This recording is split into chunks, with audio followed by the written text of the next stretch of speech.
Hello YouTube, this is Billy. Today I was wanting to do a video of replacing the front brake pads, and this is on a 2018 Kia Optima.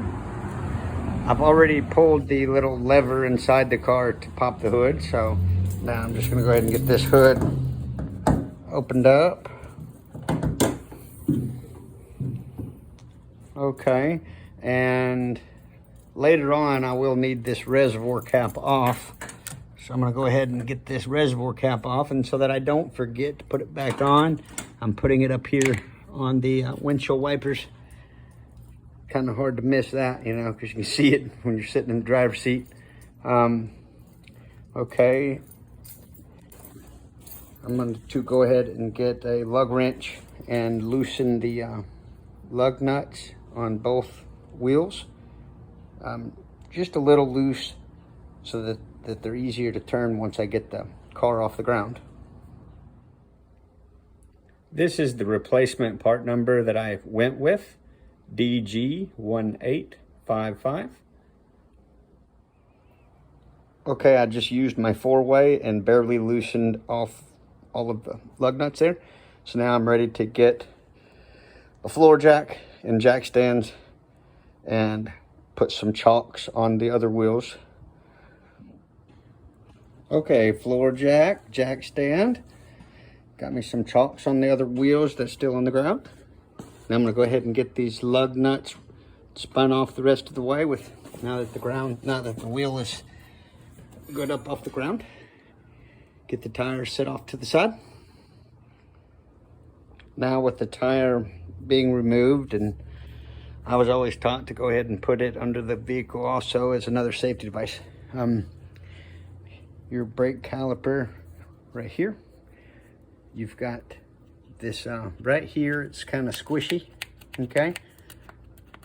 This slide bolt right here, okay? And there's another one right here. You see how it's got that squishy rubber stuff there?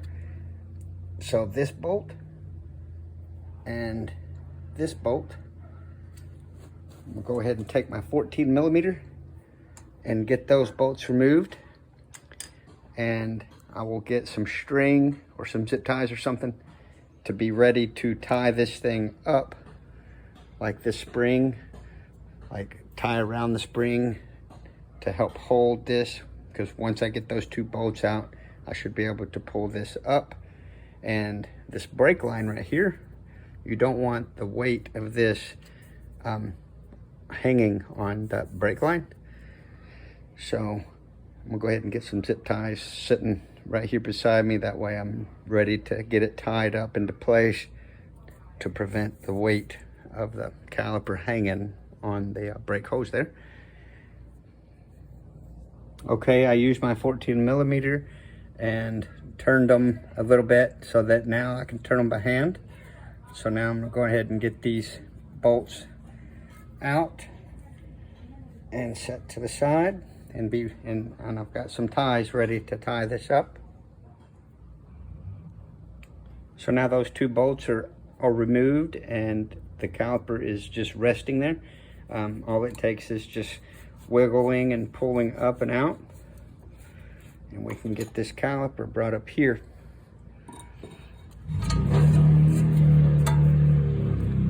So now I'll get my zip ties and get this tied up so that it doesn't risk the weight of this on that hose.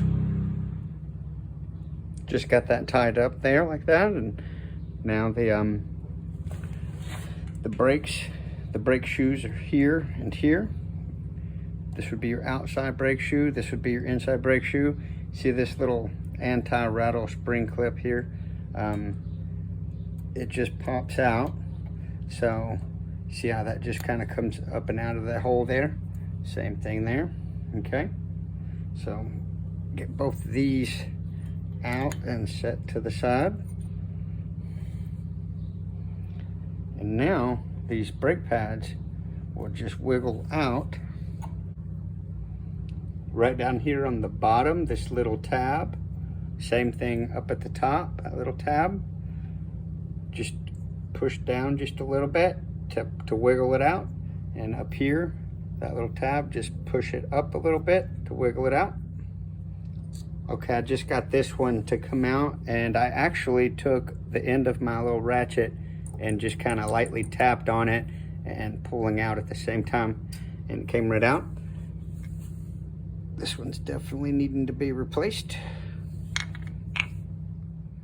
And now they'll just do the same thing to this back brake pad. We'll get it out. It's always a good practice to make sure your new pads are an exact match to your old pads.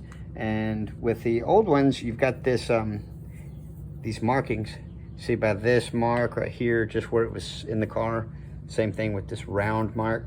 That round mark is the caliper itself. So this round piece here, you're the caliper that pushes on the pad. That's the easiest way to tell where to place the new pad. So this pad is a match to this pad, and this pad and this pad is a match. And to make sure I put this pad in the right spot, this one matches this one, and I'll make sure that this pad goes on the side that's getting the round caliper. And this is a good time to see the difference in old and new. So this is how thin the old pad is, and this is how thick the new pad is, and a side-by-side comparison. Pretty big difference from the new to the old there. So now I will just go ahead and get these pads popped back into place. Okay, I just got the inside pad into place, and what worked well for me was getting this top ear into place, and then pushing up and pushing in on the bottom, and that worked well for me. Now we'll get the outside one into place.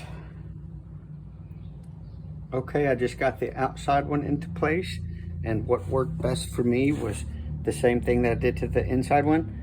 This ear, I inserted that ear into the slot there, and pushing up and in on the bottom, and they both snapped into place really well. That's what worked well for me. So now it's getting this caliper pushed back. I've got a clamp that I will carefully, I'll actually take this old pad that's got the round mark on it. I will go ahead and drop this into place like that, and then I'll put I've got a clamp that I will put on here, and on the back side you want to be real careful that on the back side of this caliper, I'll try to get a good shot there on the back side of the caliper, the fittings and stuff that's back here on the back of it, I'll be real careful not to put any of that in a bind, so my clamp will be away from anything on the back side of the caliper. My clamp will be safely like this, where my finger's at, and the other side of the clamp will be on the front here of this old brake pad. And with the clamp, I will squeeze and squeeze with the clamp until I get this caliper pushed back. With these new brake pads are a lot thicker than the old ones that come off, so we got to get this caliper pushed back so that we can get it put back together. So this is how I have my clamp. It's a 6-inch clamp, just like that. And now we'll just tighten and tighten and tighten, and as I tighten, it's going to push that caliper back. We got to get that caliper all the way back so that this caliper head will go back over these new brake pads. And while we push this caliper back, brake fluid that has been added to the car in the reservoir over there, the brake fluid will get pushed back into the reservoir tank. So the further back I go, I will come over and kind of babysit the reservoir and make sure it's not fixing to overflow. And if it starts looking like it's getting ready to overflow, I've got a small hose that I will be able to get some of that fluid pumped out of there so that it doesn't end up all over my garage floor. And once we get this caliper head pushed back, then it's just putting the caliper head back into place there. I have tightened the clamp as far as it will go. it's easy to tell when you've got the caliper head pushed all the way back, because you will not be able to go any farther with it. And up here at the reservoir, it definitely came up since the last time we looked at it. So when I do the driver's side of the car, we'll probably pump some of the fluid out so that it doesn't spill into the floor. So now that I've got this caliper head pushed back, I can remove my clamp off of it. And now the caliper head is ready to go over the new brake pads. Okay, there is an important thing that we want to check before we go any farther. These slide bolts, this one and this one, they need to be able to move. So go like this, and if they're moving good, then you're good. If they're stiff and having a hard time moving, then you'll need to watch another video on pulling this out, cleaning it up, and re-greasing it and putting it back together. These seem to be moving well, so I'm not going to worry about these slide bolts today. And these little spring clips, getting those put back into the little holes on the bottom and the top. Now I can go ahead and get this caliper head back into place. Just sits right into place there. And I'll get those little bolts going in. Okay, I just got those bolts in by hand. See, I can still turn them. So right now they're just in there by my fingers. I will take my fork socket. Now, when I tighten this, as soon as it starts to feel a little tight, I might go just a hair more, not much. You don't want to do more harm than good and over tighten. A lot of this stuff is cast aluminum, and if you try to tighten it entirely too much or something, you could do yourself a lot more harm than good. So myself, once it starts feeling tight, maybe just a little tiny bit more, and that's it. I'm real careful to not do more damage than do more harm than good in any event. Like whenever I took these off, it really wasn't massively tight, and that is why, because with cast aluminum you don't want to put too much pressure on it because it will just snap, and then you've got some more costly repairs. So just make sure you don't over tighten and break your bolts. So that's what I'm gonna do now, is get those snugged up and carefully. Okay, just snug those up, and those are good. Whenever I was tightening these bolts up, I was able to just squeeze hard enough right here with my fingers to keep this from spinning while I was tightening this up.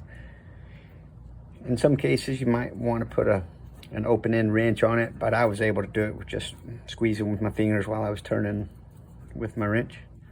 So now we'll get this tire back on, and it'll be the exact same thing on the other side of the car. So now that I've got all of these lug nuts on as good as I can by my fingers,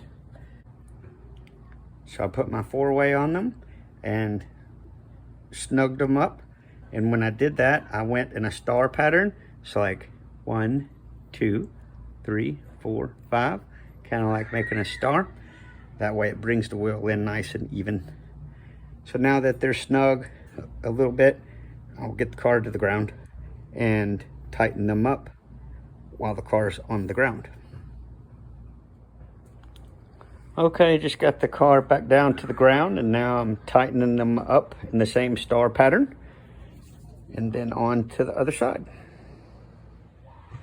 Don't forget to put your reservoir cap back on.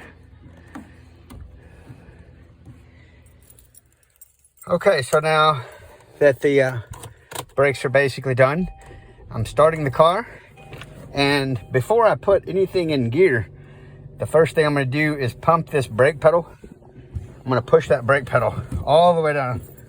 Let it come back up, all the way down. Let it come back up, all the way down. Let it come back up. You'll notice the first time you go all the way to the floor with it, it's really easy, and it gets better and better the more you pump it. So make sure your brake pedal starts feeling normal long before you start putting the vehicle in gear. And now my brake pedal feels normal, so now I'm ready to go. Well, for anybody this video may help, will everybody be safe out there, and good luck. Bye.